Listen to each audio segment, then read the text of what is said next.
Oh. Hey everyone, Renee here. Welcome back to my channel. Today we're talking about all of my least favorite books for 2021.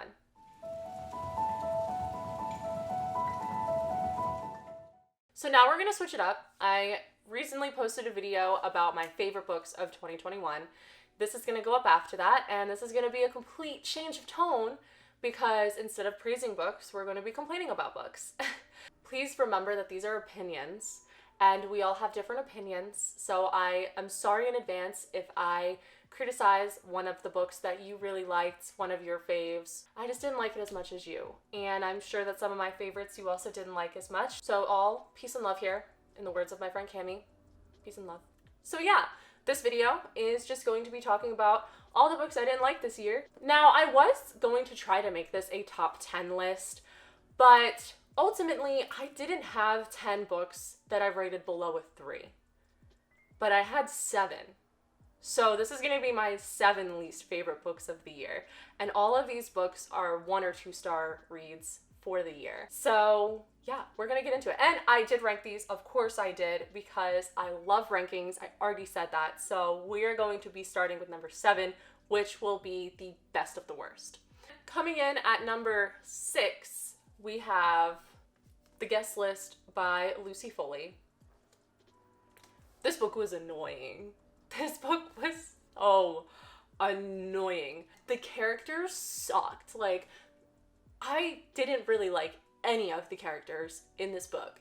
And I've mentioned before that I'm okay with unlikable characters if they're written well, or if there's like a redemption or a payoff or something deeper to the story. Just like anything that makes it not that bad. There was none of that in here. These characters just sucked. They were so annoying to read about. It was extremely pretentious. I love rich people drama, but this was just rich people drama, but like, oh my god, done in just such an annoying, pretentious way. I just was not a fan of at all. And the twist at the end where you finally found out like who is the culprit, stupid, predictable, waste of time. Like, literally guessed it so early on in the book. And the fact that I was so close to DNFing it but didn't, because I was like, maybe the twist is like really good, like maybe I'm wrong, but I wasn't, and the twist was completely useless and just boring. I could have DNF'd it. But yeah, this takes place at a wedding venue on this island, and all of the friends and family of the bride and groom come, and they all have their issues. Someone dies. The book is going back and forth between like the night of the wedding and like what happened in the days before the wedding with all of the characters. And you're trying to figure out as you go, you know, who did it. And oh my god, it's just so not worth it. It is just so not worth it. Like, and I was excited to read this because I think this was like one of the Goodreads picks for last year. Like best thriller, I don't know, or it was like on that list. Oh my god. Then coming in at number 5 for my least favorite book of the year is Mexican Gothic by Silvia Moreno Garcia. Don't hate me, because I know a lot of people really like this book. This is one of the ones that I'm more nervous about talking about because I know a lot of people like it. I did not. And I really, really wanted to. Like, I was so excited for this book. A gothic horror set in Mexico. Like, I was like, this is going to be so great. And it so wasn't, in my opinion. And maybe it's because I didn't get what I was expecting. I expected so much, and I don't know, what I expected was definitely not what I got. First off, let me just say that I fell asleep twice reading this book. Like, literally fell asleep on the book because the first half of this book was so painfully boring. I don't care if it's atmospheric. The atmosphere was A+. That I will give it. It had great vibes, really creepy. Definitely loved how that was written. That's the only thing that I liked. It was so boring. Like, great atmosphere, great. But if there's no great plot or no interesting things happening to go with the atmosphere, then what is the point? The great atmosphere is really interesting for maybe 5 pages, but then I start wanting more, and I wasn't getting more. It took so long to build up to the end. But I was like, it's a short book, you know, something's gotta happen eventually. Like, it can't be like this the whole book. And it wasn't. It was not boring the whole book. But by the second half of the book, when things started picking up, I just thought that it was really stupid. I just powered through my boredom and my annoyance because I really just wanted to get to the twist. And when I got to the twist, I was so mad because it was so stupid. Like, granted, I hadn't really seen a twist like that before. Like, well, the overall concept of it, yes, I've seen. But how it was executed, no, I hadn't seen. So, like, in a way, I, like, wanted that to be interesting, but I didn't like it. Horror can make you uncomfortable, and it can make you grossed out, and it can make you scared. And this book didn't make me scared.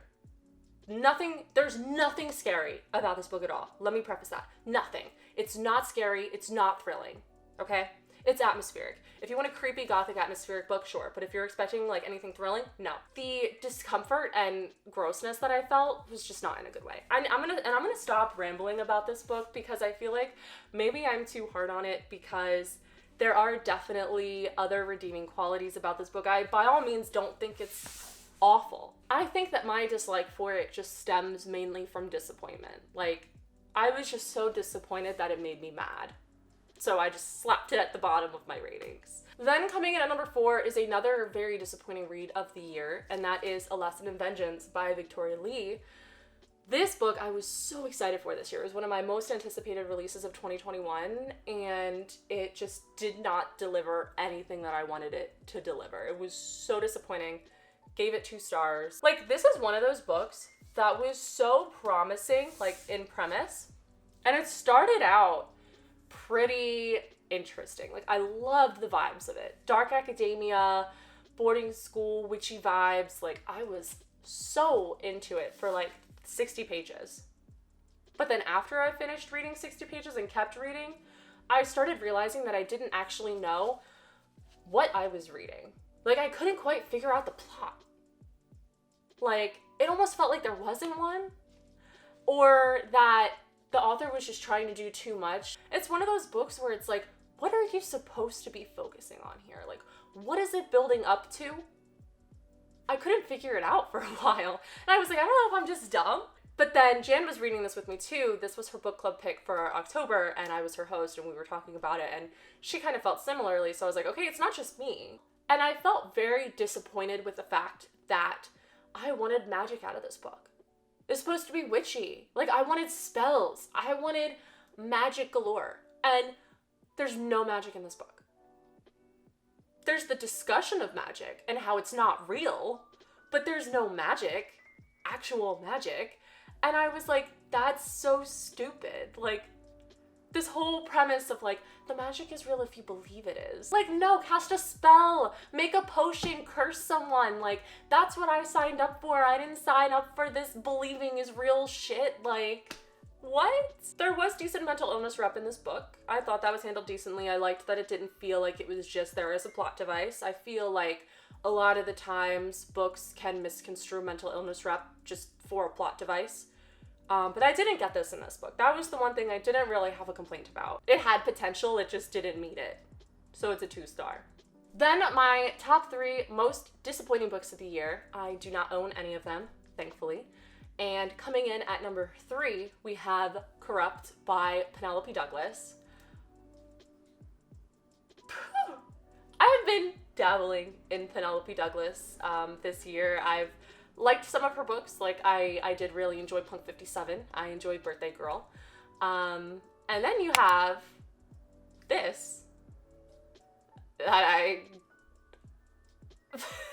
not gonna say that I hated it.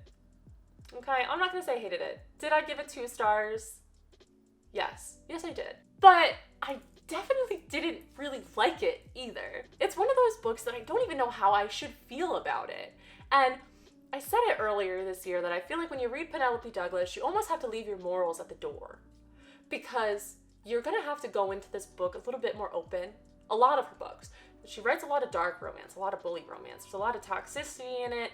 And you kind of got to look at it differently. But it also can be kind of hard because then when you read something like this, it's like, how much am I willing to throw out the door to look at this in a deeper way?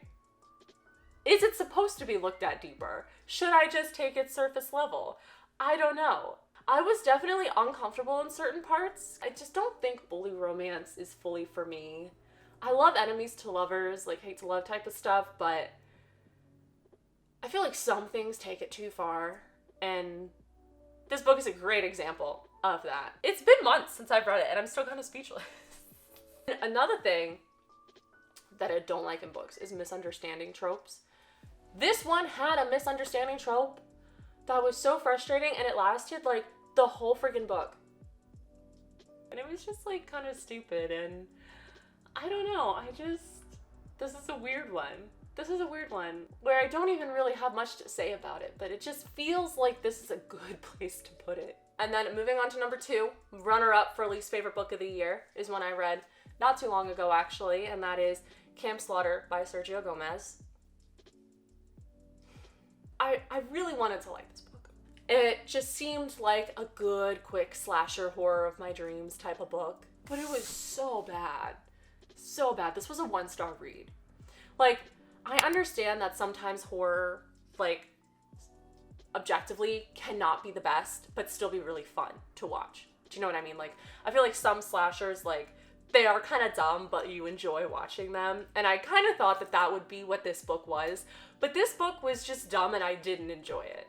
And it wasn't very developed at all. It felt not right. Like, it just felt very short. No character development at all. I mean, slashers, you don't really need it. But, like, there wasn't development at all. Like, it was just so, like, 1 thing, 2 thing, 3 thing, like, I can't even explain it. Like, I think you just have to read it to maybe get what I mean. It just didn't feel like a well-developed story. It was so corny. So corny. The author put, like, these little, like, puns or, like, corny phrases at the end of every chapter. And at first I was like, but then, like, it happened every chapter to the point where I was like, come on.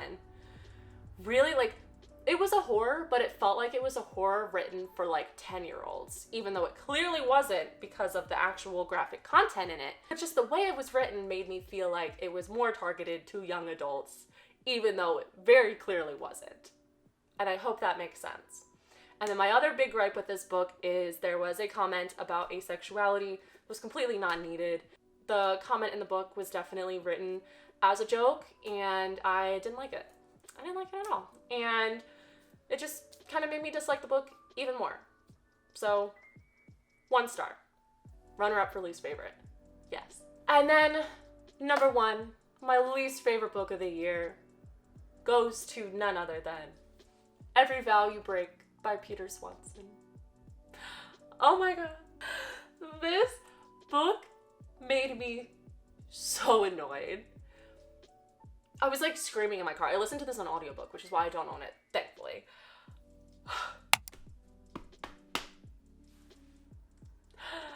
There's nothing redeeming about this book. There is not one single thing that is redeeming about this book, and I don't feel bad about saying that. It is a complete waste of time. I just did not have a good experience reading this. Let me try to actually remember what the main part of this was. What was the main plot? It's about this woman who's going on a honeymoon with her newlywed husband. Yes, that's it. And it starts out, you see her bachelorette weekend where she cheats on her husband. And I don't think that's a spoiler because I'm pretty sure it says it in there. Where she cheats on her husband.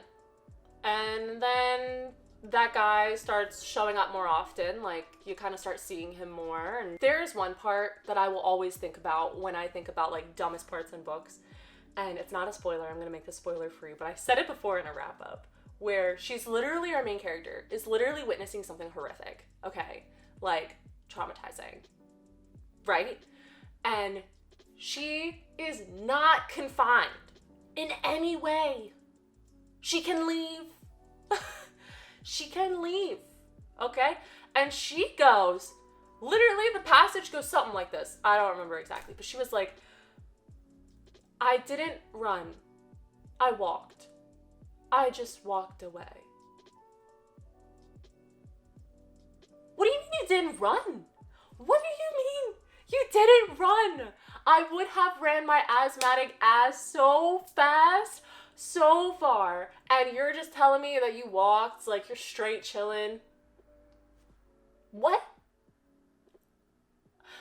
And then, like, the things that this main character does, like, I understand the author was probably trying to write it as, like, a strong female lead, like, definitely more feminist twist, but this book just came off so misogynistic. And like I said, I get that the main character was probably supposed to be, like, this really strong female lead, but she just made the dumbest choices throughout the whole book. And it just made her look dumb. And I'm like, how is this supposed to be a feminist book when you're writing all this stuff of her doing just these dumb things? The first half of the book, there was nothing thrilling at all. Maybe like a couple sentences about like a potential stalker, but then there's nothing. I really thought it was just a book about affairs. I know some people like it, and I know some people are definitely gonna be like on board with this book. I just, no. So anyway, those are my top 7 least favorite books of the year. Those are all books that I rated 2 and 1 star. Like I said, please don't be offended if I trash talked a book that you really, really liked. It's just my opinion, and that's the great thing about opinions is everybody has them and they're always different. And that is one of the things that I really love about this channel and BookTube is just being able to discuss not only the good, but also the bad. So I do hope that you got some enjoyment out of this video. Maybe you agreed with some of my picks. And yeah, if you like this video, don't forget to hit the thumbs up down below to help support this channel, and also subscribe if you haven't already to follow me on my reading journey. Like always, all of my socials will also be listed down below if you want to follow me closely elsewhere. All my platforms are down there. And yeah, once again, I hope you like this video, and I'll see you in the next one. Bye!